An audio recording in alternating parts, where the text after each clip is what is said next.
श्री हरिवंश महाराज श्री महाराज जी, मैंने कुसंग के कारण अपने ब्रह्मचर्य का इतना नाश कर लिया है कि ना मैं गृहस्थी लायक रहा हूँ, ना ही विरक्ति लायक रह गया हूँ। अभी अवस्था क्या है बच्चा, ये छोटे छोटे बच्चों में बहुत भयानक रोग हो गया।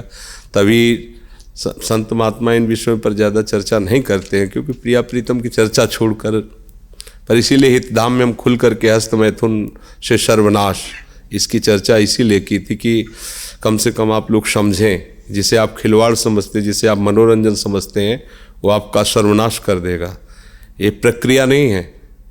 गृहस्थी में संतानोत्पत्ति की प्रक्रिया शास्त्र विधान से की गई है, जिससे भगवान की सृष्टिजनक पूजा का हेतु होता है। लेकिन अभी बच्चा है, अगर वो वीरपात करता है तो वो इसी स्थिति को, आप नहीं हजारों ऐसे बच्चे हैं, हजारों, आप ही अकेले नहीं हैं। तो इसका कारण हो गया कि फसल पकी नहीं, आपने नष्ट कर दिया। अगर 20 वर्ष तक ब्रह्मचर्य ठीक रखे और फिर गृहस्थ में जाए ब्याह करके और फिर स्त्री सहवास करे, उसको कुछ नहीं बिगड़ने वाला। वो 20 वर्ष स्त्री सहवास करके और फिर वो वैराग्य में चले तो वो बिल्कुल सच्चा फकीर बन सकता है। पर अब हुआ क्या, अभी फसल जैसे गेहूं की फसल होती है ना, देहात में उसे कहते हैं गलेथ। गलेथ माने अभी दाना पड़ने की प्रथम भूमिका है, दाना पड़ा नहीं, बाली आ गई, प्रथम भूमिका है। अब उसमें फसल को आप काट लो तो एक भी दाना नहीं निकलेगा और भूसा में दम नहीं होगी, बेकार चला जाएगा। 2 महीने केवल रुक जाओ, उसमें दाना जाने दो, पक जाने दो, तो वही बोले 50 मन 1 बीघा, 50 मन हुआ। तो अभी उम्र जो किशोर अवस्था से उठती है, जैसे 13, 14, 15, 16, 17, ये गलेथ की है। अब शास्त्रीय सिद्धांत से 25 वर्ष तक यदि ब्रह्मचारी रहे और फिर वो गृहस्थी में चला जाए और 20-25 वर्ष गृहस्थ में रहे, तो वो बहुत अच्छा गृहस्थ। और 25 वर्ष का ब्रह्मचारी जब संतान उत्पन्न करेगा तो बलिष्ठ और ज्ञानी और सर्वांग पुष्ट संतानें होंगी। और उसका महत्व ही नहीं समझा गया। बच्चे खिलवाड़ में जैसे दाद होती है, उसे खुजलाओ तो अच्छा लगता है, पर बाद में फबद जाती है। बस दाद जैसा सुख मिलता है उसको खुजलाने का, और उसी को सुख समझता है। अभी अज्ञानी है, जानता है नहीं। वो वीरपात जैसी भयानक मतलब वृत्ति उत्पन्न हो गई, अब उसको किसी दूसरे की जरूरत नहीं, तो अब वो उसे खिलवाड़ समझता है। ऐसे से बच्चे मिले जो दिन में 8 बार हस्तमैथुन करते हैं, और उन्होंने ऐसा सर्वनाश कर लिया, आंखों से दिखना, खड़े हो चक्कर, कमर में दर्द, लघुशंका कर रहे हैं तो वीरपात हो रहा है, हर तरह से दुर्दशा हो गई। जैसे मान लो अभी इसमें हिम्मत है तो बता पा रहा सभा में कि हम न स्त्री लायक रह गए, न विरक्त लायक रह गए। ये ऐसा ही होता है।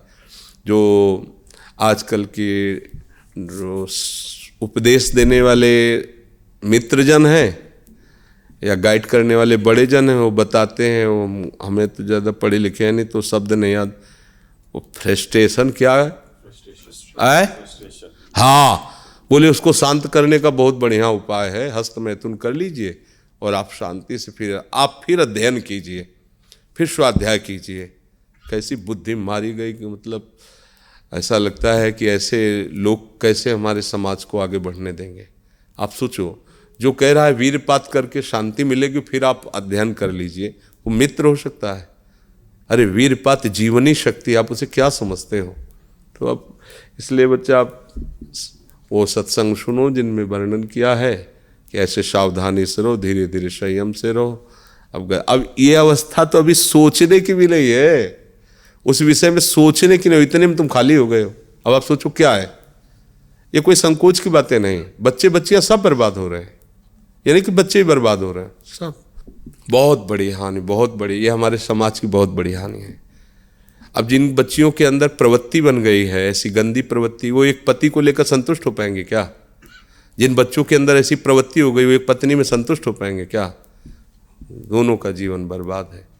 तो बिना शास्त्र अनुशासन के, बिना संयम के, इसीलिए पहले था कि चाहे राजा का राजकुमार हो, चाहे गरीब का बालक हो, दोनों को गुरुकुल में रखा जाता था एक लेवल पर। दोनों संयम से चले, तुम राजा बनो, तुम प्रजा बन करके राजा की सेवा करो, वो जो भी, पर दोनों एक समान गुण के अधिकारी होते थे। अब आजकल तो ये सब है नहीं, और अपने बस की बात नहीं रह गई। भाई आप न सुधरना चाहो तो चाहे ब्रह्मा जी आ जाए, आपको नहीं सुधार सकते, आपके सुधरने पर है। आपने खुद अपना नाश कर लिया। अभ्यास एक ऐसी चीज़ होती है कि बहुत अच्छी भी होती है, बहुत बुरी भी होती है। अब जैसे जिनको ऐसा अभ्यास हो गया है, वो कसम खा ले तो भी नहीं रुक सकते, क्योंकि उनके हाथ वहीं पहुंच जाएंगे, वैसी चेष्टा करेंगे, फिर बाद में उनको रोना आएगा, फिर वो कसम खाएंगे, फिर वो हार जाएंगे, पर उनके जबरदस्ती वो क्रिया करा लेगा। अभ्यास एक बहुत बड़ी चीज़ होती है। देखो सुधरने की चेष्टा है। कैसे निकले? हाँ, आप निकल सकते हो। सत्संग सुनो, जो ब्रह्मचर्य संबंधी ब्रह्मचर्य संबंधी सत्संग दिया, उन पे क्या ज़्यादा चर्चा करे। वो बहुत सत्संग है ब्रह्मचर्य के, उनको सुनो। देखो महाराज जी, दिन में तो कभी स्वप्न, दिन में से कभी हस्त क्रिया हो नहीं सकती। अभ्यास इतना गलत बन गया महाराज जी कि हाथ वहां पहुंच जाता है, वो भी रात में। अच्छा, हम तो नाम का निरंतर रटन करते रहते हैं। ऐसा नहीं बच्चा, बहुत नहीं, ऐसा बच्चा निरंतर नाम का रटन सिद्धों का होता है। नाम की फिर अवहेलना हो जाएगी ऐसे। हाँ बच्चा नहीं, क्योंकि अब देखो जहाँ बैठे हो आप बहुत संभल के बोलो, क्योंकि नाम हमारा आराध्य देव, हमारे एकदम नाम पर अगर कोई बोले तो हमें एकदम आवेश आ जाएगा, क्योंकि हम नाम से जी रहे हैं और नाम का स्वाद ले रहे हैं।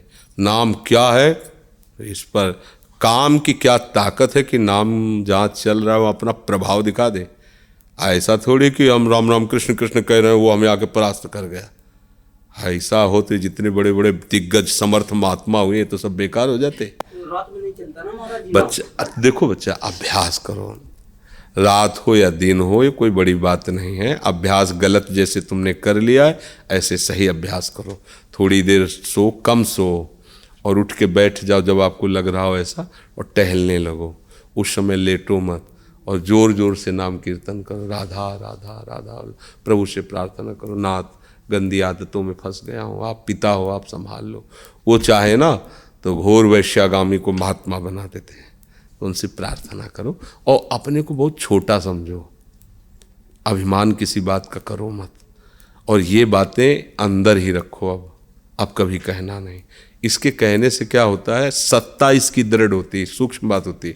मुझे काम आ रहा है, तो आपने काम की सत्ता दृढ़ कर दी, अब आप परास्त हो जाओगे। ऐसी तैसी हम भगवान के अंश है, भगवान के नाम के बल से हम कुछ भी जीत सकते हैं। ये कभी अपने मन को इतना निराश नहीं कर देना चाहिए कि अब तो मैं हार गया। नहीं, हम हर बार हारेंगे, पर हर बार हम जीतने का प्रयास करेंगे तो जीत जाओगे। ऐसा कोई नहीं, काम क्रोध लोभ मोह मद मत्सर, जो हम जीत ना सके। बस हमारे साथ भगवान हो, भगवान का आश्रय, भगवान का नाम, भगवान की चर्चा, पवित्र रहो। गंदे लोगों से मत मिलो, गंदे दृश्य मत देखो, मोबाइल आदि गंदी वृत्तियों को ना देखो, नहीं तो फिर बुद्धि खराब हो जाएगी। ठीक है, और चुप रहो, गंभीर रहो, गंदी बातों का महत्व ही मत रखो। वो आ रही मन में, उनको ऐसे हटाते रहो, कूड़ा करकट की तरह। जैसे पागल आदमी बोलता है, हम नहीं मानते, ऐसे ही हमारा मन पागल है, वो कुछ भी प्रेरणा करे हम नहीं मानते। बस लगेगा, समय लगेगा, अपने आप जो होने दीजिए। आप स्वयं चेष्टा मत कीजिए, तो धीरे धीरे धीरे धीरे ठीक हो सकता है। ऐसा नहीं कि नहीं ठीक हो सकता, बड़े बड़े असाध्य रोग ठीक हो जाते हैं।